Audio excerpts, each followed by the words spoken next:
Alright, welcome to a fun week. We're gonna have a lot of fun talking about stuff this week. Um, there's a lot of games coming up. Pac-12 starting. NFL, we're halfway through now, so making the predictions in our bonus video, and then of course, you know us as Michigan fans, we're gonna have to address what happened.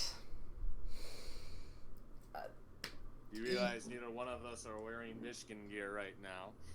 Pac-12 is starting. I'm from Arizona. I figured ASU's playing USC. So you know what? Speaking of the devil, let's just rip the Band-Aid right out of the way. Michigan played absolutely atrociously at home against bitter rival Michigan State, who was coming off of a 7-turnover loss to Rutgers. And Michigan deservedly lost. Michigan State completely outplayed them. Now I'm not going to get into the officiating. There was a lot of bad calls that kind of limited the defense. Mainly right at the beginning, Michigan players would touch a Michigan State guy and they'd instantly get called for pass interference, which let them get burnt later on. But that doesn't matter. Bad officiating is part of the game. I've heard a lot of Michigan fans complaining about that. Bad officiating is part of the game. As terrible as it is, as much as we hate to see it, bad officiating is part of the game, and we shouldn't have been in that position regardless. We should have been beating up on that team. And I've seen time and time again, this team has not been able to beat a team that's better than them, except for maybe like Notre Dame or a couple of the Wisconsin games. They really haven't beaten a team that's better than them. And then every now and again we'll have a game like this that they drop to a team that is much worse talent-wise. They still outplayed us. And again, I've defended him so many times, but I'm just going to get the ball rolling by saying I'm done with Harbaugh, officially. Mitch, you can continue this, but...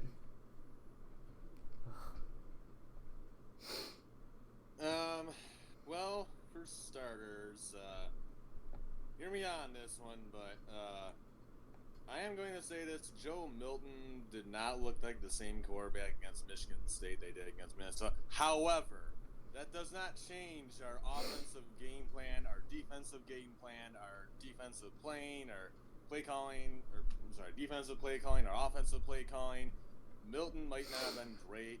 He had some moments, as far as I could see from work. I mean, I was very busy that day and had one of the rough days of so far my time working there. But from what I could see, Milton was confused. He was uncomfortable. He didn't know what to really do half the time. Sometimes he's like, "Oh, do I run? Do I throw?" Everything was a very delayed and late decision. But again, that doesn't change offensive playing or game plan, the offensive play calling or the game plan. It doesn't change that aspect of the game, which for Michigan, that was absolutely terrible. Our offensive play calling was beyond predictable, and Michigan State was all over it every single time because they pretty much knew exactly what we were going to do. I mean, every time we were running the football, it was straight up the middle, and like Michigan State for years, I don't care how bad Michigan State has been, for years, they have been one of the better teams in the country at stopping the run game. Obviously, Michigan is one of the better teams in the country probably running the football, seeing they have like 5 guys that can all run it very well. But Michigan's play calling was very easy to predict, and well, Michigan State easily was able to stop it. As for the defensive side of football, Don Brown finally gets exposed by a terrible team, and finally maybe we can actually fire the absolute bum of a defensive coordinator. I don't know how much it takes to get this guy, honestly, out of Michigan. He has been absolutely terrible ever since he showed up with the Wolverines. That's a couple fun facts. In the past 2 years against Ohio State, his defense has given up 118 points in the last 2 games against Ohio State. 118 points.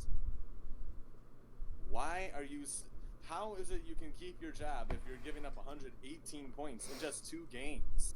And then as for the other teams that aren't Ohio State, like Wisconsin and Penn State, in 2016 2017 and 2018, I think combined in those 2 years against Wisconsin and Penn State, we gave up close to maybe, I'm just making an estimate, but like 170 in just 2 years against both Penn State and Wisconsin. We gave up 170. That is absolutely terrible. That is terrible. 170. I mean, I didn't actually do the math. I'd say probably more around 130 because we usually give up 35 to 40 points in those games. Ohio State, we usually let up almost 60. Well, in 2017, we gave up 42, 24, and in 2019, it was 35 and 28. So about 110, 120, roughly. Still, that's very bad. Still a lot. I still did the estimate for Ohio State. I know I did that. That was 118 in 2018 and 2019, which is absolutely absurd and ridiculous, considering the talent that Don Brown has had. And now against Michigan State, a team that had 7 turnovers, we forced against 0. Rutgers, you give up 27 points. We even gave up 24 to Minnesota. But Minnesota's doesn't look that good either. They lost to Maryland. Yeah. But we didn't force any turnovers, which was exactly what Michigan State needed to do, which rolls into my biggest point of what I have disliked about Harbaugh the entire time he's been here. I do not feel like our players come to play. Our players do not come out of that locker room excited. They do not come out pumped up. They come out, all right, we're supposed to beat this team. We're going to beat this team. And they get rolled over. And then against Ohio State, all right, we're going to go out and try our hardest. No, you need to be going out there saying, we are going to win this game, and we are going to be fired up. I don't care.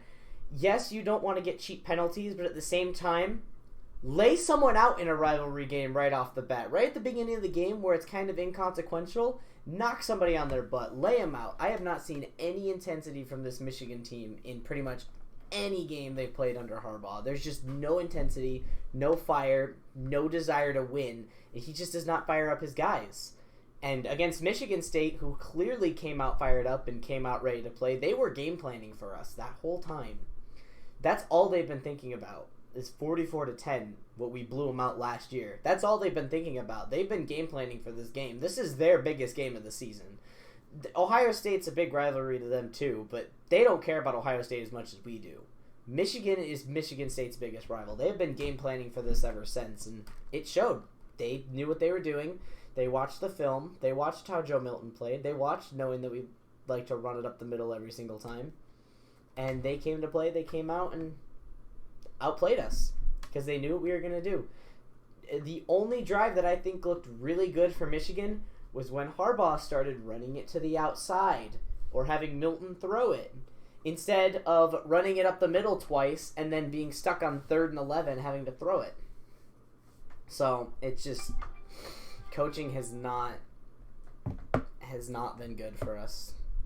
I don't even think Gaddis has that much I mean, Gaddis obviously still has a lot to blame, but this was happening before Gaddis got here. Gaddis is just kind of stuck under Harbaugh right now. I think he might be better if Harbaugh was gone, but again, I don't think the full blame can go on Gaddis considering we've been doing this ever since Harbaugh joined. 6 years ago at this point? So... But. Yeah. Honestly, what I picture for Michigan's offense, and we haven't done this at all this year, but what I picture for Michigan's offense is picture like the San Francisco 49er offense. They have speedy receivers who they like to use in the jet sweep. They have quite a couple running backs who they like to use a lot in the run game, which is their specialty. And they have a competent quarterback who can throw the football when needed or whenever they really want him to. That is what Michigan's offense is capable of. We have outstanding running backs who can run anywhere and everywhere. We have speed demons on the outside, and then Joe Milton is a fine quarterback. Yeah, he's young. He still has some room to grow, obviously, but he's a fine quarterback who can make some plays. And well, in this game, there was no plays being made. there was nothing. Our game plan was terrible. Our strategy was terrible. Everything in that game was just terrible. Like you said, we got what we deserved. We had no business winning that game, even though we should have. And the fact that we only lost by 3 is really a shocker to me. Considering this is Michigan State Super Bowl every year, it is. We always got to expect the best from this team because they don't care about any other team. If they beat Michigan, their season's good. They beat the one team they really care about, and everyone else can go out the window. They beat the one team they wanted to beat. And exactly. Mel Tucker's. You gotta always expect the best from Michigan State, and we never really do. It always ends up being close. Sometimes this ends up happening. And that's the one thing. Mel Tucker is now going to start 1-0 against Michigan. You know, Harbaugh didn't even start 1-0 against Michigan State. Though, to be fair, that one was a little bit different. I feel like that one was definitely Michigan's game that they blew because the punter muffed it, but we're not going to get back into that. Honestly, like I said, I'm done watching Michigan this season. The season's a bust. I don't care if we win every game but Michigan State and Ohio State. We lost to Michigan State and Ohio State. We're not going to make the playoffs. We're not going to make a good bowl game. I don't care who else we beat. I'm not going to watch it the rest of the season because we already lost to our 2 rivals. We've already lost to Ohio State. We knew we lost to Ohio State going into the season. But really bad look, and now they get to go play at Indiana and Wisconsin, which I think will both be losses unless Harbaugh can learn his mistakes from this game. But I don't know. Anyway, we're going to move on from that. Clemson versus Boston College was another interesting one. Boston College was up 28-13 at the half. Looked like they were coasting in this game. Were completely beaten up on Clemson. And then the Clemson defense came to play in the second half because they knew the Clemson offense was lagging behind them. Shut Boston College out in the second half, and Clemson's offense led them back to a victory. But the big one is going to be, and we'll get to this later, is going to be how is Trevor Lawrence's absence going to affect the game against Notre Dame. That'll be the big one. So we'll have to see about that. But what did you think of DJ Ungagalele? I think whoever the backup is, Ugagalele. I think it's Uigagalele. Whatever the 5-star. This is Ben. Quarterback's name is. This is the Ben DiNucci thing all over again. For Clemson, I mean, early it looks like. I mean, I didn't get to see any of this game. I didn't see any of it. I was stuck listening to whatever the Michigan game was. But for Clemson, the only thing I can really assume was early they were having a hard time adjusting with a new quarterback because, new quarterback, it's no Trevor Lawrence. You're playing without somebody you have played for like many seasons. He hasn't really missed a game. I don't know. He's played like every single game since he got there, right? Mm. I think that's the case. He hasn't missed a game yet. I don't think so. Now you're playing with a different guy for the first time in like 2 years. It's a little hard to adjust, especially in this kind of a season where you're not really able to be in physical contact with each other really that much. So it can be a little more difficult. And early, they obviously were really struggling, and Boston College was able to just basically walk all over them. They got to do what they wanted. Clemson was just struggling to get something together, and at halftime was when it really turned for the worse for Boston College because they obviously made adjustments. It was 28-13, and they probably got in the locker room and are like, all right, wasn't a great start, but we got another half. Let's get together and boom, just like that. Snap of the finger and everything changes. I think it was just a slow start for Clemson with a first starter in 2 years, so he just escaped with that one. But yeah, it'll be interesting to see how they go with a second game without Lawrence against really is Notre Dame on the road, which should be very difficult. Ohio State, Penn State. Penn State put up a little bit better of a fight than I thought they would. Ohio State obviously prevailing. So, that being said, is it safe to say that Ohio State is now going to coast to the playoffs? Now they've gotten pretty much their toughest game out of the way. Not necessarily. I mean, Ohio State. I mean, well, what's left on their schedule? I didn't really look. Okay, right. I think it's everybody on our side of the conference plus Illinois. Yeah, so they got really their two biggest challenges are Indiana, who's very, very hot right now, and us. I wouldn't even say us. I'd say probably Wisconsin in the Big Ten championship. So, I mean, they could. It's a matter of really how Indiana plays against them, along with Michigan. Other than that, I don't really see a whole lot of competition beating them. I mean, they play Michigan State on the road, but I don't really know if we should even mention that. So the biggest thing is going to be who they play in the championship. It depends on really health and how well they play in the next few games, which they probably will be able. They'll probably play very well. The biggest thing is beating Wisconsin in the conference championship. That's the biggest thing. Or whoever's there, but at this point I don't see anybody but Wisconsin winning that side of the division. Yeah, I mean, hold on. I need to get up the other conference. It's either Wisconsin or Northwestern, I think. If Northwestern beat Iowa. Northwestern, and Purdue are all undefeated on the other side. And so Wisconsin actually plays Purdue this weekend. Okay. Wisconsin Purdue's a decent team. They have a very good offense, but I don't think they're really going to do a whole lot. And I don't know how Northwestern is 2-0 already. They demolished Maryland. They destroyed Maryland. They destroyed Maryland, and they somehow won on the road in Iowa, which is very weird because Iowa is like historically good at home. So, I mean, I guess there's no fans now, so I mean, with no fans, Iowa City's a little quiet nowadays, but still, it's Northwestern. You should be able to win. But anyway, yeah, Wisconsin probably will win that side because Minnesota's been terrible to start the year. They're gonna need Wisconsin to lose at least, like, if they win and beat Wisconsin, they'll need Wisconsin to lose at least one more time. They play Michigan, Indiana, and Iowa. Those are really and Purdue.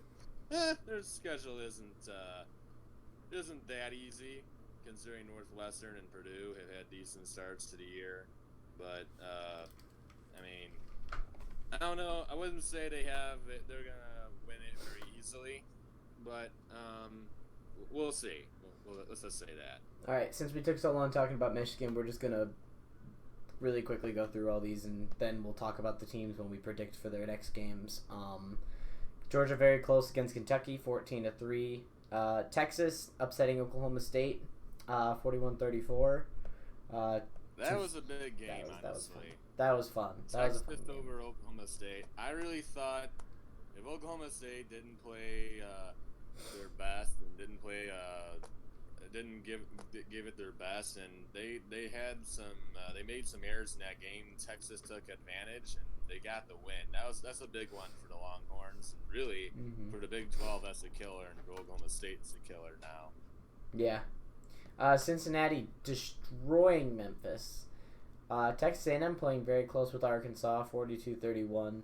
Virginia upsetting North Carolina. Actually, I want to take a minute and talk about this. You were losing 41-20 to Virginia.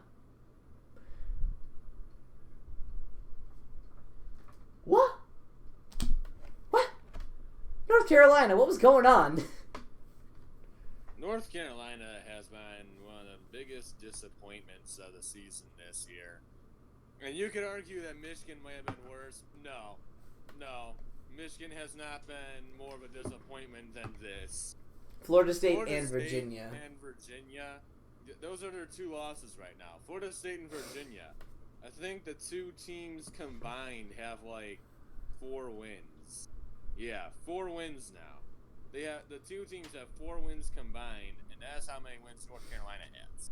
Oh. The two teams combined have 4 wins, and one of their two wins are both against North Carolina. Now, these two teams are bad. North Carolina, I mean, I don't know if it's like they're not preparing well and they're just coming in expecting to blow them out or something. But both of these games, they look sluggish. They didn't look prepared. They looked like they thought they were gonna walk all over them, and instead the other team did.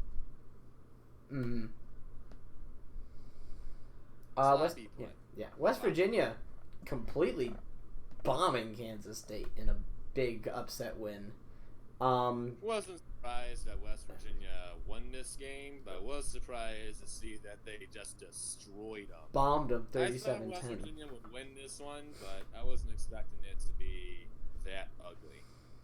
Indiana taking care of business against Rutgers. Coastal Carolina, holy crap, 51-0 against Georgia State. My goodness. Okay, and then Iowa State bouncing back. What's the best way to bounce back when you're a Big 12 team? Play Kansas. Anyway, and then Oklahoma State played really well against Texas Tech. What's the best way to get a free win? Play Texas Tech. And that's really it. Time to. Oklahoma State. I know we all know you meant Oklahoma. Yeah, that's what I meant to say. Yeah. All right. Now we go to Week 10 predictions. On Friday, we got 2 Friday night games. Miami at NC State. Mitch, who you got? I told you before the episode started I had a lot of upset picks for this week, and well, let's get it started. This is number 1. NC State, I got winning over the Miami Hurricanes here. We look at Miami in the past 2 games, they've had to scrape out wins against, well, they didn't necessarily scrape out a win against Pitt, but it wasn't really pretty, and they barely escaped Virginia at home. Now they head on the road to an NC State team who's coming off a wipeout against their big rival of the Tar Heels, Miami. Just keeps trying to survive close games, and against a team like the Wolfpack, who really is looking to bounce back, I don't think that's happening for Miami. I see NC State win. This will be a very close game, and unfortunately I'll miss this because I'm going to be at a church conference that day.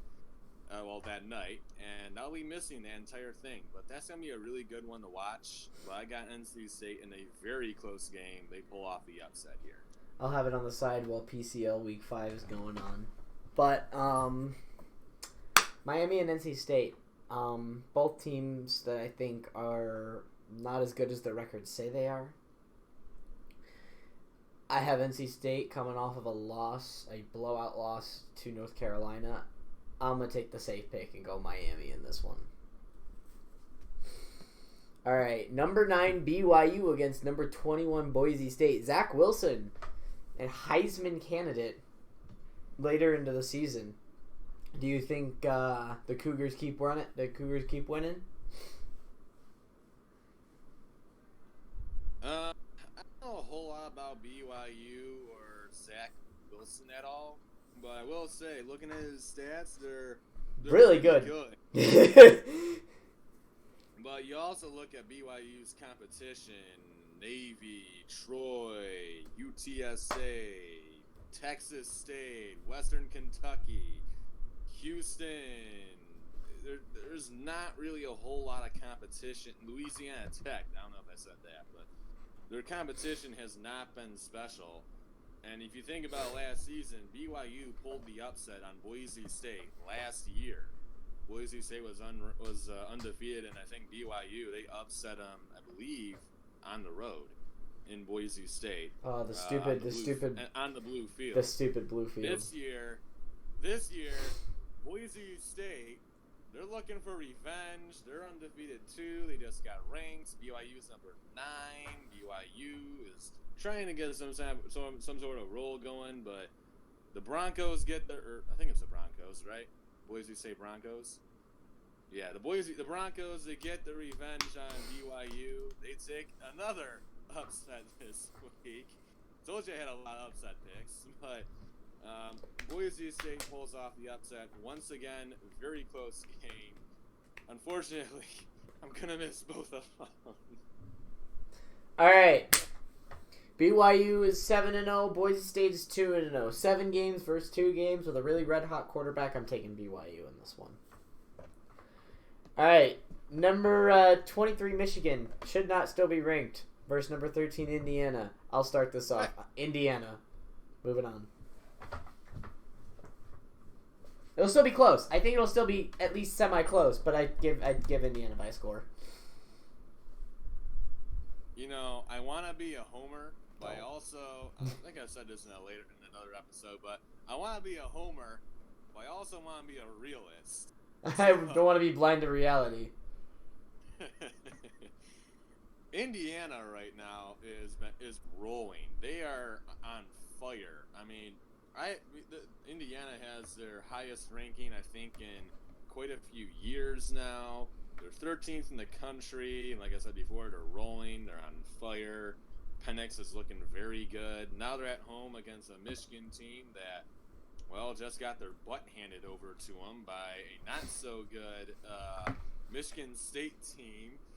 And judging by that embarrassment, I'm going to go with the Hoosiers here in a closer game.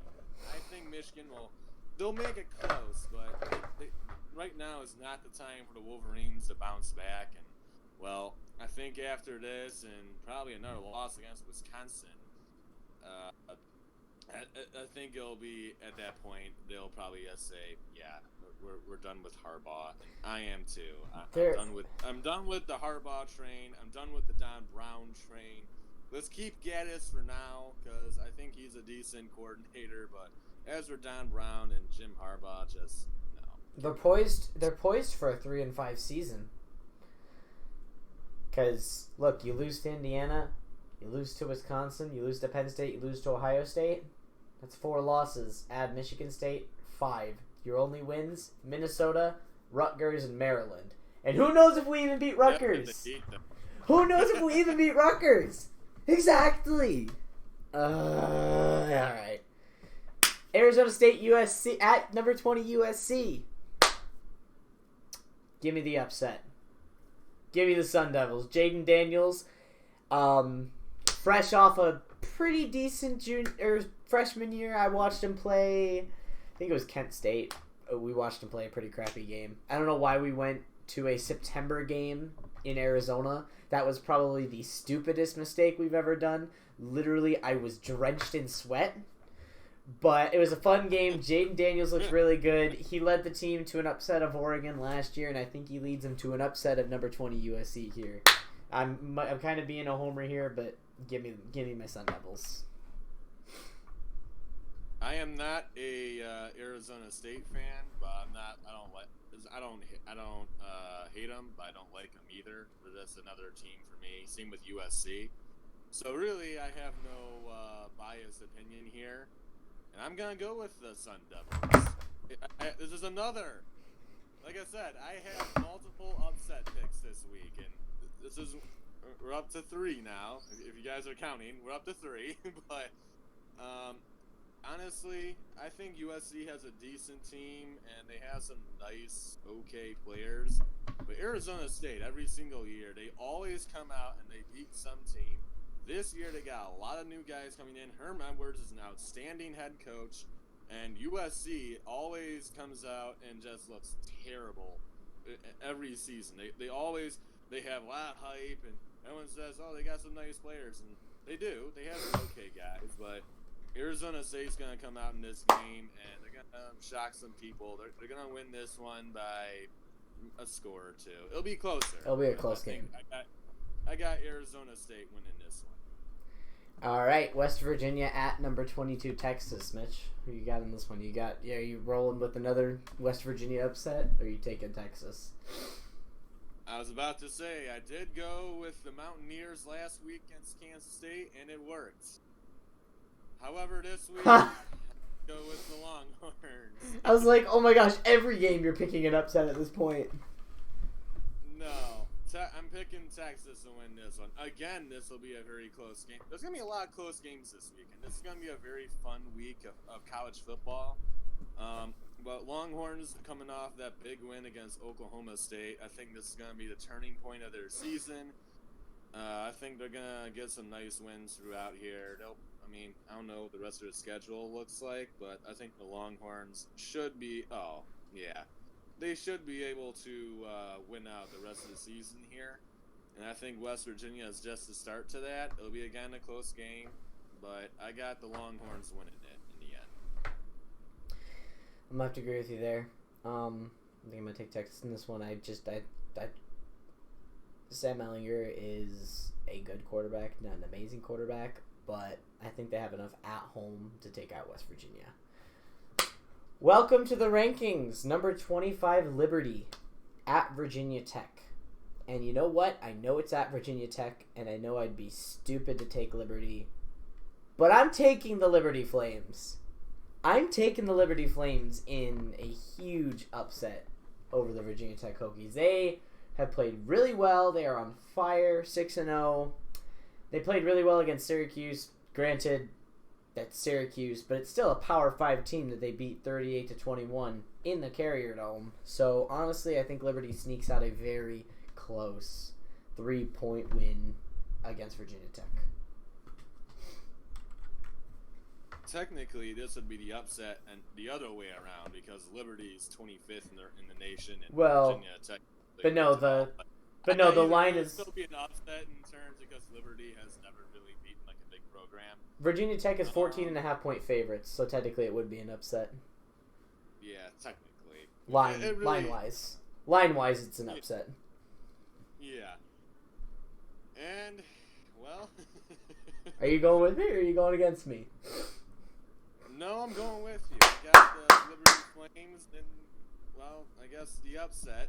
I don't know whether you call this one an upset or not. Both of these teams, I think, again, this will be another very, very closely contested game.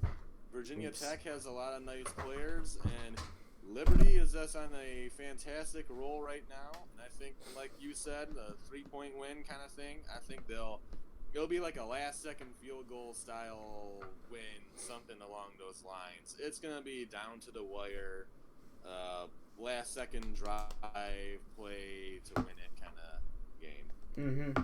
All right, now the game of the. Close. Now the game of the week: number 8 Florida versus number 5 Georgia. Mitch, who you got in this one? No question. Georgia by at least a couple scores.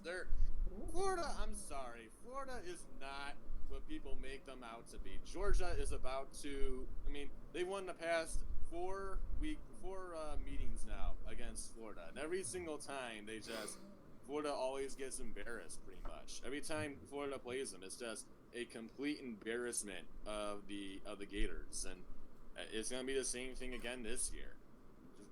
Florida's defense is not very special, and Georgia's offense, like I said before, it's streaky. But when they're on and when they're rolling, they're hard to stop. And against a Florida defense, they're about to roll all over them. As for the Florida offense, I think they're about to get shut down by what is an outstanding Georgia defense. And as I said before, Georgia by at least a couple scores. It all depends on what Stetson Bennett shows up. If it's going to be Stetson Bennett against Tennessee, or if it's going to be Stetson Bennett last week where Georgia won 14-3 and he threw 2 interceptions. Give me the upset. Keep in mind, Kentucky is one of the better defenses in the league, I think. Give me the upset. I'm probably wrong, but I picked this before the show even started. Give me Florida in this one in a insane upset. I think it'll be a very close game, though. If they win, it'll be by 3 points. It's a very big point swing. I think if Florida wins, they'll win very close. If Georgia wins, they win by a score or 2. But I'll take the close Florida win. All right. Number 10, Wisconsin against Purdue.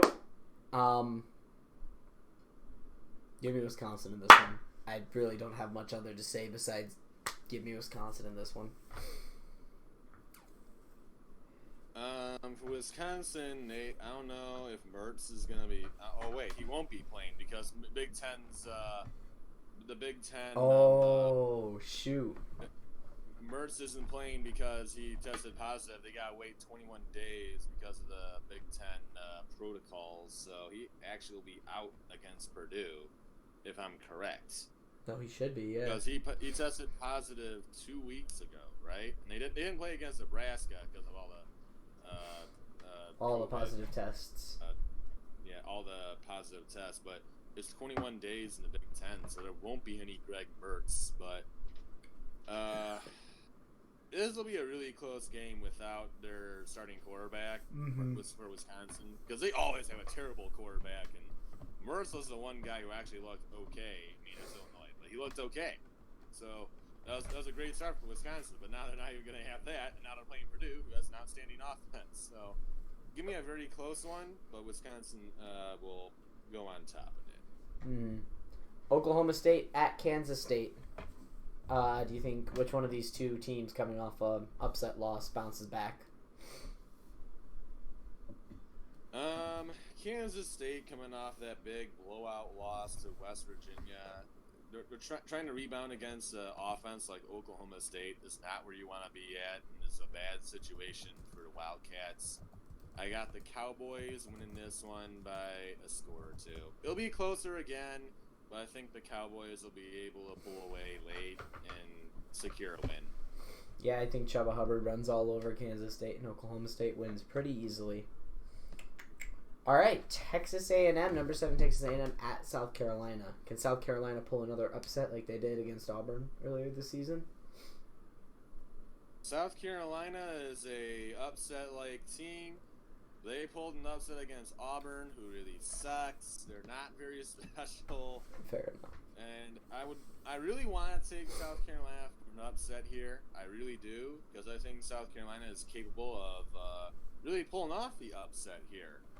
But I picked enough upsets already this week, and honestly, I think the Aggies will be able to squeak out a very close one in South Carolina Nation. They'll win this one by it'll be a one possession game win for the Aggies. Very close game.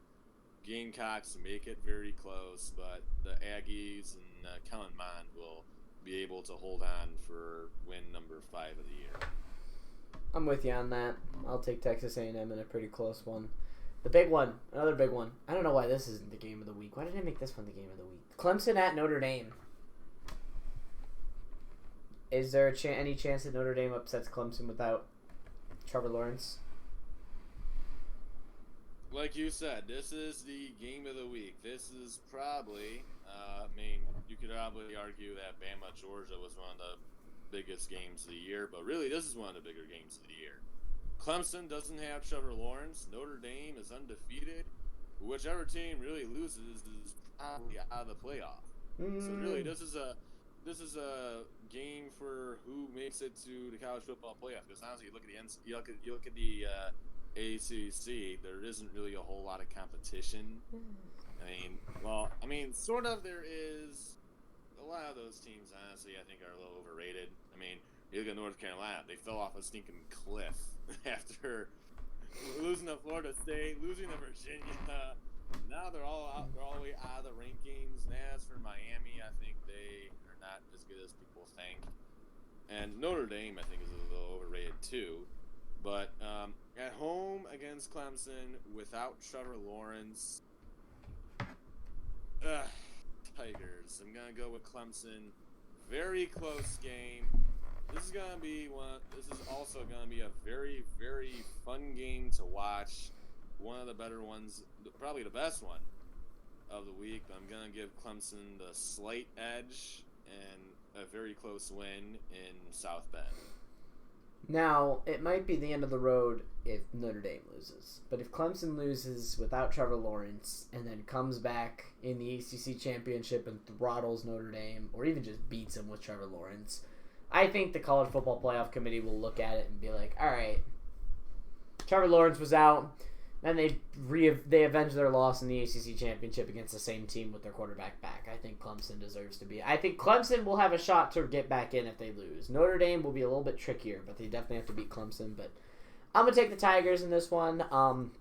Travis Etienne has a huge week, and Tigers roll to a very close victory. Speaking of big games, Rutgers at number 3, Ohio State. Rutgers not as bad as they used to be. Mitch, I know you said you're picking a lot of upsets this week. Is this one of your upsets on your slate? No. Unfortunately, no. I'd love to pick. I'd love to pick Rutgers for an upset here. That'd be an awesome pick if I did that and end up being right. But like I said before, I'm a realist. Buckeyes are gonna be wiping out the Scarlet Knights. I mean, Rutgers has definitely looked a lot. I mean, in all honesty, Rutgers has looked a lot better than expected. This is still a bad team. This is still not a team that's going to be anywhere close to the Buckeyes. It's going to be a wipeout. Buckeyes by at least probably 4 scores. Steamroll. Ohio State wins easily. Last game of the week, number 12 Oregon against Stanford at home. I don't know much about either of these teams, but Oregon's been the better team recently. They're at home. Give me the Ducks in their season opener. This is a kind of game that can go either way. Stanford always seems their team is not great anymore. They used to have always like some guy who would show up and be great. Of course, Christian McCaffrey came from Stanford, but Stanford as of lately has not looked very special, and Oregon always seems to get a high ranking that Oregon's kind of like Notre Dame. They get a high ranking that really they normally don't exactly deserve, but this year they do have some young guys who are decently talented. But I'm going to go with the Ducks again in this one, and I'm going to go with the safe pick. Like I said, I picked enough upsets. I did have another one, but we didn't go over that game. But Oregon, I'm going to go with the close one here against Stanford, maybe by like a score or 2. They'll pull it off at home for sure. It'll be a sloppier game because it's the first game for both sides, but Oregon wins amongst the sloppiness. All right, moving on to the NFL. We got Falcons beating the Panthers. Obviously, was it Teddy Bridgewater who got injured? Big news.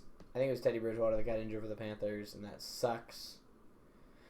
Not much else to talk about. He returned after a little bit. PJ Walker in for a couple of plays, and then Bridgewater came back in, so he's fine. Not much else to talk about that. We can safely say that our buddy Javin was completely wrong about the Lions. He said the Lions would win by 2 scores. They lost by 3 scores. That was a 5-score swing. Unfortunately, the Lions got blown out by the Colts. And if there's any specific game you really have something you want to say, just like butt in and stop me, because I'm just gonna keep going. Not a whole lot to say though about Detroit. Exactly. I thought maybe they had a shot, but then when I saw that the defense once again didn't know how to tackle, I said, "Well, we're back to the Lions again." Yeah. We've said a lot. The real Lions showed up. We've said a lot about all these teams, so I'm just gonna roll through, and if there's any big ones, we can stop at them. Like this one, Bills beating the Patriots 24-21. Honestly, a little bit closer than I thought it would be, but the Patriots just keep looking uglier and uglier. And we'll talk about this. Shot themselves in the foot at the end. If you saw the replay, Cam had it. They had a field goal lined up, and Willie tried to go for the touchdown. The Bills punched it out of him, and the Bills ended up recovering the fumble. Nicely done there, buddy. Poor Cam. I think he's coming to his end. The Patriots really are not special. Cam had a okay start to the year, and now all of a sudden, like we said, the Patriots, they needed Cam Newton to play like he did when he was an MVP. And early, he was doing okay. He was not really passing a whole lot, but he was doing a lot with his feet, a lot with his legs, and he was being able to throw the football whenever the Patriots needed to. As of lately, he has not been able to do either one of those and has not looked good at all. And now all of a sudden the Patriots look terrible. And, well, so it happens when your quarterback isn't exactly meeting up to expectations. Okay, this one was a little shocking. Bengals completely rolling the Titans. Like, Ugly. crap. I mean, we got to give the Bengals a little bit more benefit than we've been giving them. They have been in pretty much every single game they've played. And they've come close to winning a lot of them. But this one, they finally just blew it open, closed it out, and Joe Burrow just looks like a leader of his team. He looks like he's definitely going to be the leader of that team for years to come. Bengals looked really good tonight, or yesterday.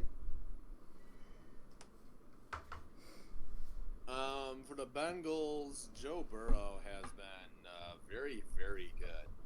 Even early in his career, he has been absolutely outstanding, and this came as a huge surprise for me because they didn't have Joe Mixon, and Joe Burrow just basically took the game into his hands and took down one of the better teams in the NFL.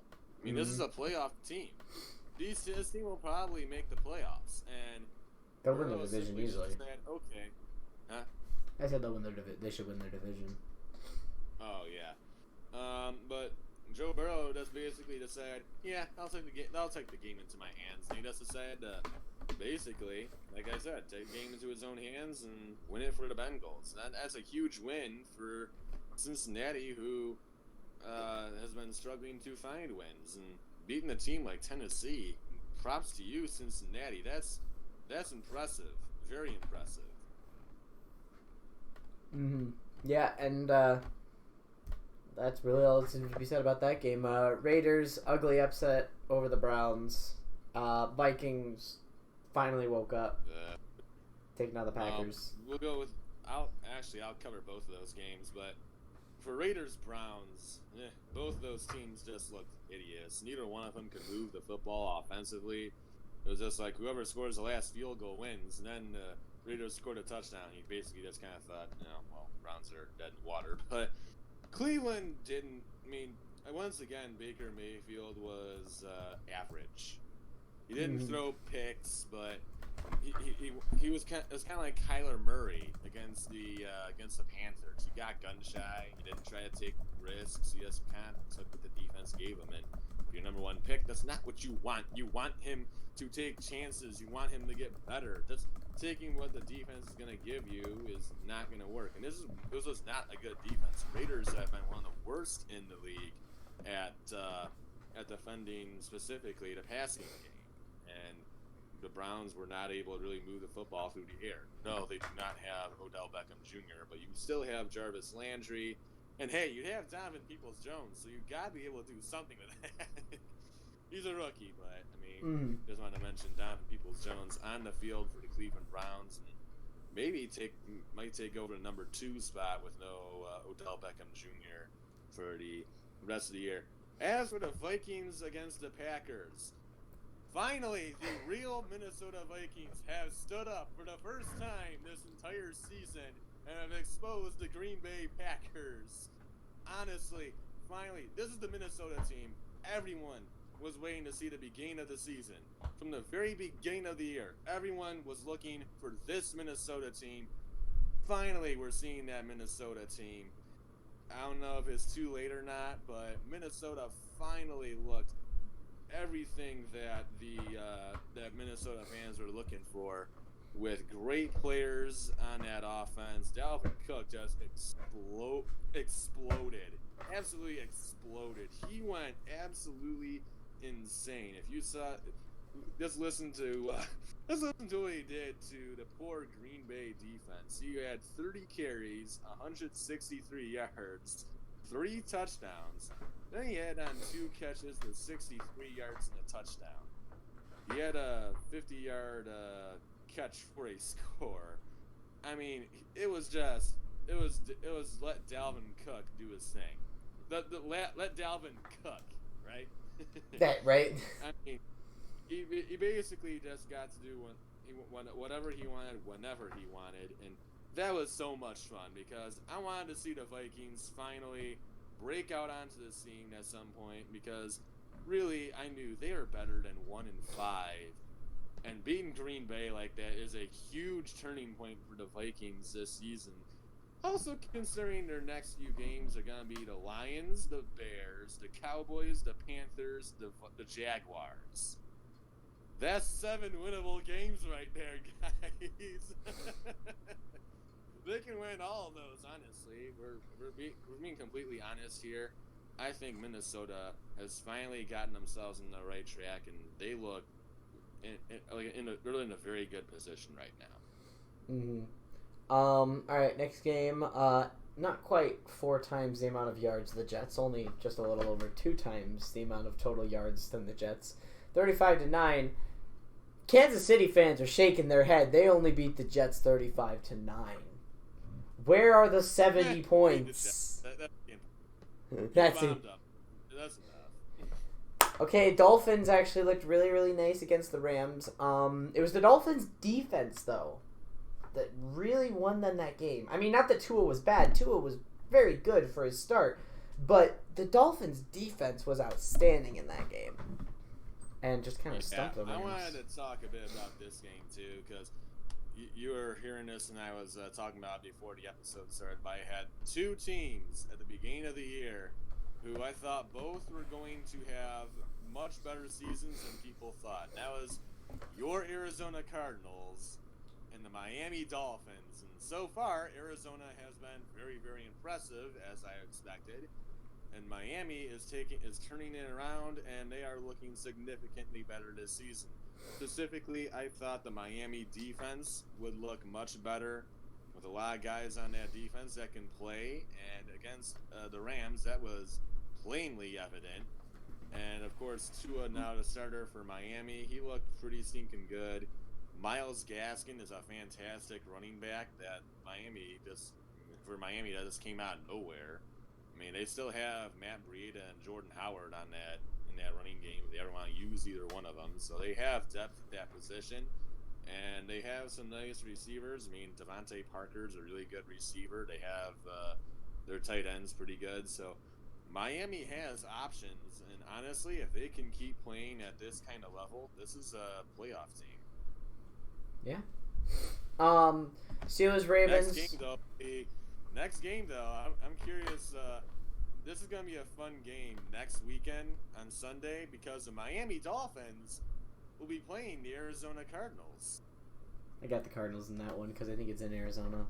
Close one though. Yeah, I probably do too. But it's interesting because the 2 teams I had for going off for having really good seasons are actually playing each other. Steelers keep rolling. Only undefeated team, 7-0, beating the Ravens. Stumping Lamar Jackson on 4th and 3 in his own in their red zone, which would have won the game. Very good on the Steelers defense. Steelers defense played outstanding, but we gotta keep it rolling. We'll talk about them when we make our predictions. Broncos 31-30, barely beating the Chargers. Justin Herbert. A hideous game. It was a very. They had no business losing that game. They blew 21-point lead. I think that's what the score was. It was 24. Yeah, 24-3. They blew a 21-point lead. I think that's so. Bad. Yeah. Saints finally helping to keep exposing the really not that great Bears, 26-23 in overtime. Seahawks. It was honestly, This was a terrible game. That was hideous from both sides of the ball. Honestly, Saints looked bad. Both of them looked bad. Bears struggled to move offensively. The Saints were. It was just a bad game. It looked like nobody wanted to win it. And then whatever Wims was trying to do on that play where he just sucker punches Saints cornerback. What are you doing? Oh, it was just bad from both sides of the ball. Saints came out of it with a win, but they don't look good. Bears, honestly, I don't think are any good, but Saints didn't look pretty either. Neither one of them looked good. I've won, but at what cost? Seahawks bounce back from losing to the Cardinals. Speaking to beat of the Seahawks. winning, not even winning, losing at a cost with the Niners, like you said, falling to the Seahawks 37-27. Now without George Kittle and Jimmy Garoppolo for yet another few weeks. This team is just, I mean, it's injury after injury after injury. Oh, here it is. It is showing it minimum of 6 weeks with a high ankle sprain, potentially longer if he needs surgery. Jimmy Garoppolo out for at least 6 weeks. That is just painful. If you're, oh jeez.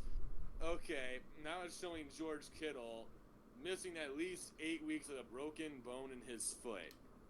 There might not even be 8 more weeks for the Seahawks right now on the Giants Buccaneers halftime, which by the way is 14-6 Giants. I don't know how, but Jimmy Garoppolo out for at least 6 weeks, and George Kittle out for 8 with a broken foot.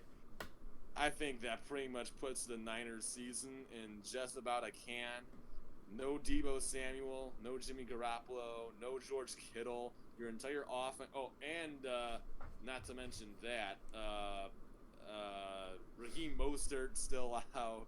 No Jeff Wilson. I mean, you could just go, list goes on for how many people are still out for the Niners. With how many injuries they have, I just don't see how they go anywhere this season. I mean, I predict them to be third, but I wasn't expecting to see how long they were going to be out.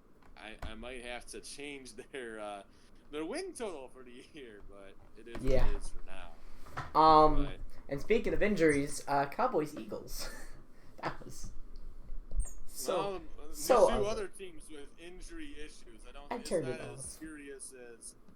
I don't know if it's as serious as San Francisco, considering their entire team is a injury bug, but Eagles offense, Eagles receiving core is just injury plagued, and of course Dallas has injury problems at quarterback. Really, injuries for there's a lot of injuries now. Niners, Eagles, Cowboys, all three of them having major injuries, but Eagles, they came out with a win here, 29-3 against the Cowboys. Kind of expected the Eagles to win, considering the Cowboys didn't have a quarterback. And I turned it off after the first quarter. A lot because I knew it was going to be ugly, and I'm like, this is just going to be a bad game. I'm not interested in wasting my time on this, so why don't I do something else that'll actually be fun? And so I just played Madden 07 with my brother. So we just did that while the Eagles ended up winning 23-9. So that's that. And Giants on top of the Bucks, 14-6. Don't know how. All right, on to our predictions. Gotta roll through these because we got a bonus video this week, so we don't want to make this video too long. All right, Packers at 49ers. With the multiple injuries, give me the Packers in a blowout. You know what? Yes, I'm picking Green Bay, okay? This is like what? Third week in a row. Fourth, fifth time. Packers in a blowout, easily. Somewhere along those lines. But with a lot of injuries for Niners, if they were healthy, I would have picked Niners in a blowout. But they're not healthy by any standard, so Niners just aren't going anywhere. They're going to get smoked. Lions, Vikings. Lions at Minnesota. Like I said, the Vikings are turning their season around right now, and this will be the first blowout that they'll have. They're about to just demolish the Lions at home. I'm sorry, Detroit, and I'm sorry I can't be I gotta be a realist here. I can't be a homer. I'm gonna go Vikings in the blowout. Gotta be an analyst. I'm with you. Vikings destroy them. Not even close. I won't even have to watch that game, though, because I'll be... Oh, no, never mind. That's a different time game. Never mind. Dolphins and Cardinals. Dolphins at Arizona. You already know where I'm lying with this. You already know where I'm lying with this. Well, I know you're picking the Cardinals, so we'll just skip you and go to me. Cardinals. For me, both these teams, like I said, before the season even started, I had both these teams doing much better than people expected. So far, both of them have. I thought the Cardinals though would be the better team out of the group, and well, I'm gonna go with the better team out of the group here.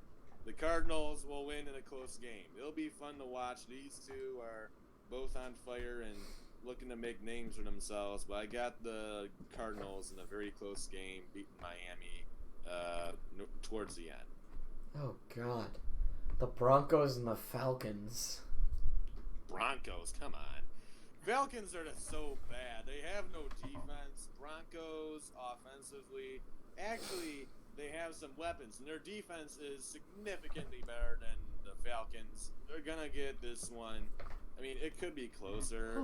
I think they'll win by at least 2 scores, but I got Broncos winning it. How much is Atlanta up before they blow it, though? Well, I don't know actually. Wait, you're right. 28-3. Right. I'm calling 28-3, and they blow it. All right, Seahawks at Bills. Both pretty good teams. Game of the week probably right here. Or sorry, you go first. Yeah. I was about to say, good game on paper. Give me the Seahawks, though. I don't really think the Bills had that much of a chance. They've been sliding or haven't looked as amazing the past couple weeks, and the Seahawks, I mean, aside from their blip against the Cardinals, are looking really, really good. So, give me the Seahawks easily. Well, for Seattle, the big thing is that the NFL trade deadline's coming up here, and they got a trade for Carlos Dunlap with the Cincinnati Bengals, who's a pretty good player. I really like the trade for Seattle. I think it's going to significantly help out their defense, which significantly needs the help. And once Jamal Adams comes back, that'll be a big addition for Seattle. That'll be big for Seattle as well. Buffalo has a great defense, and I think they'll be able to slow down Seattle's attack. But I think Seattle's defense is starting to finally make its turnaround, and it's starting to look like an actual NFL defense again. So I'm gonna give the Seattle's the very. Did I just say Seattle's? Yes, sir. I just said the Seattle's. Oh my God. The Seahawks. I'm going to give the Seahawks the very slight edge here. Very close game. Very fun one to watch as well. But Seahawks in a close one. Very close one, though. Also, they're going to win it. Very close. Jamal Adams potentially coming back this week, too, which would be huge for the Seahawks defense. Bears on the road against the Titans. Who you got? Not close. Not close. Titans Not are done. Close. Titans just lost to the Bengals. They're gonna be looking to get back on track and blow out whoever the next team is. And the Bears, who can't do anything offensively, and the defensively have been solid. No, they're gonna get. It's not going to be pretty for Chicago. Their season is a downhill battle at this point. I'm going Tennessee in a wipeout. Yeah, same. Derrick Henry runs all over the Bears. Ravens at Colts. Ravens trying to bounce back. Give me the Colts. Well, we had we're going to talk about Ravens and Steelers. Well, we were going to somewhat talk about it, but picking this game, I'll mention a little bit about the game of the week last week, but Baltimore against the Steelers offensively, probably Lamar Jackson fantasy owners right now are having an aneurysm about his playing time, his not playing time. His quality of play. Quality of play. There we go. That's what I was trying to say. But they're really irritated with that, and the offense has just what really I've seen. I saw this when the Titans went on their miracle run last year when they upset the Patriots, and then they upset the Ravens and came up short trying to upset the Chiefs. But even that playoff game against the Ravens, the Titans were able to shut down the Baltimore offense, and it was very simple. what Lamar Jackson loves to do is throw to his tight ends, and he throws to the middle. He's not an outside thrower, and he doesn't really throw to his receivers. He throws to Mark Andrews, the tight ends that he has, and or straight down the middle. He is not an outside thrower, and that's what people force him to do. I mean, yeah, he's a good player. He can make plays with his legs, but they force him. They flush him out of the pocket. They force him to the outside. He's not an outside thrower.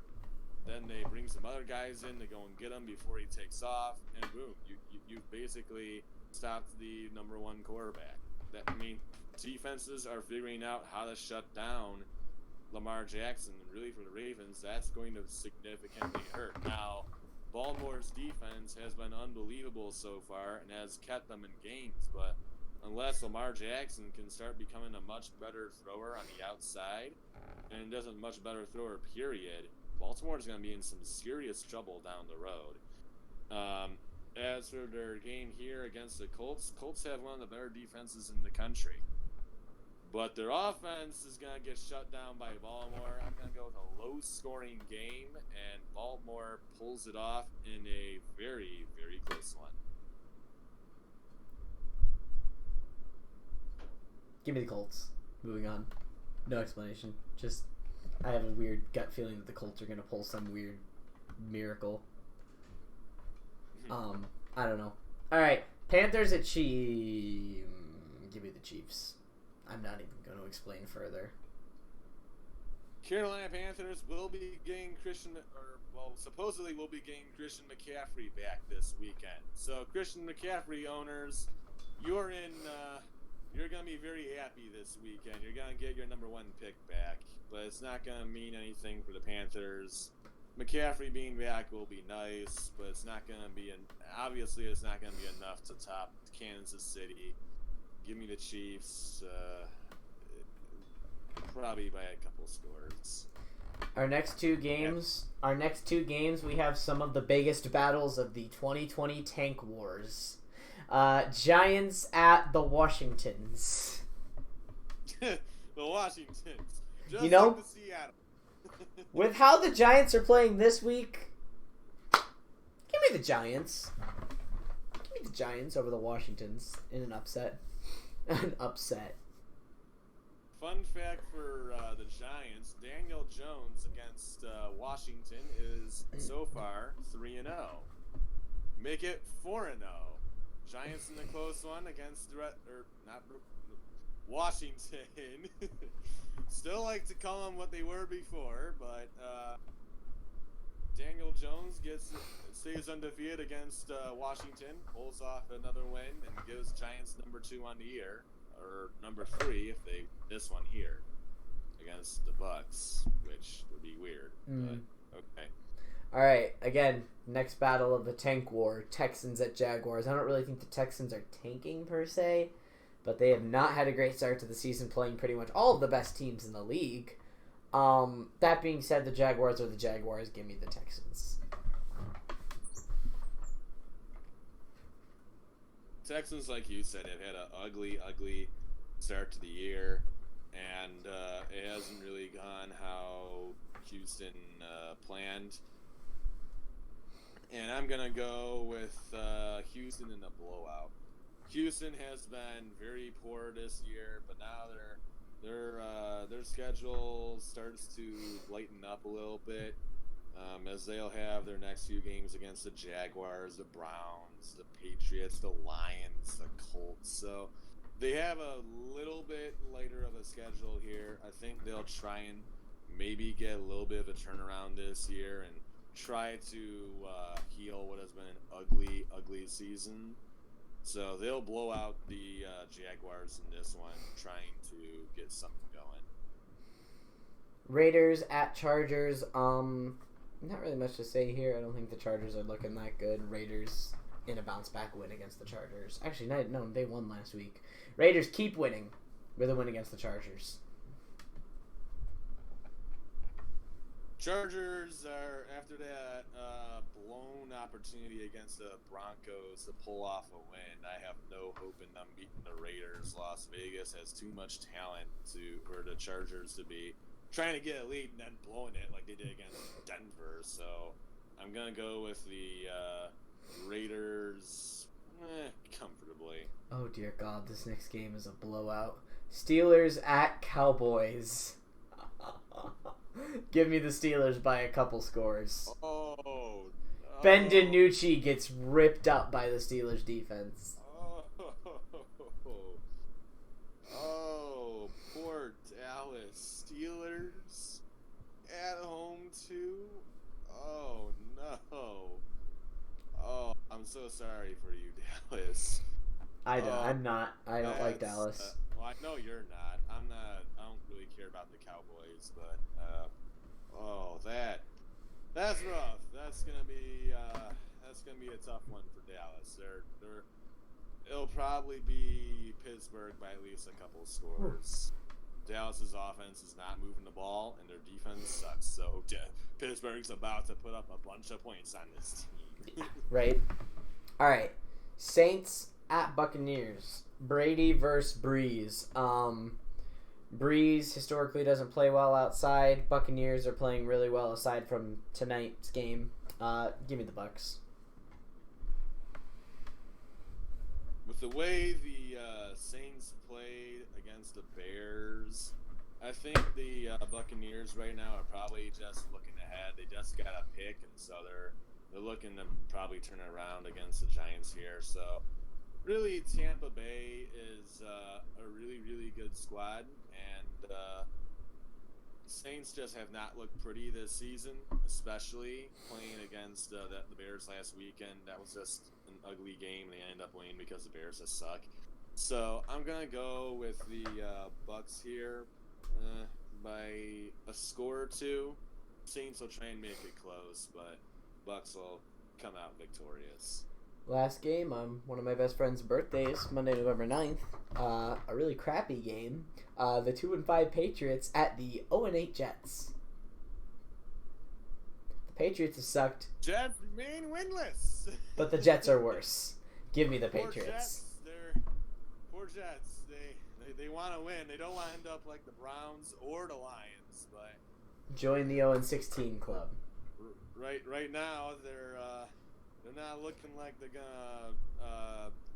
gonna get that first one of the year. The Patriots will pull off the win. It'll be one of the fewer wins they have of the year. And we'll talk about that in the next video, and whether we think the Jets are going to go 0-16 or not. Spoiler alert, I do. He doesn't. But I think the Jets will go 0-16. That being said, that's it for this week. Keep a lookout for the other video that's going to be releasing later this week. But I hope you all have a great rest of your day. Peace out.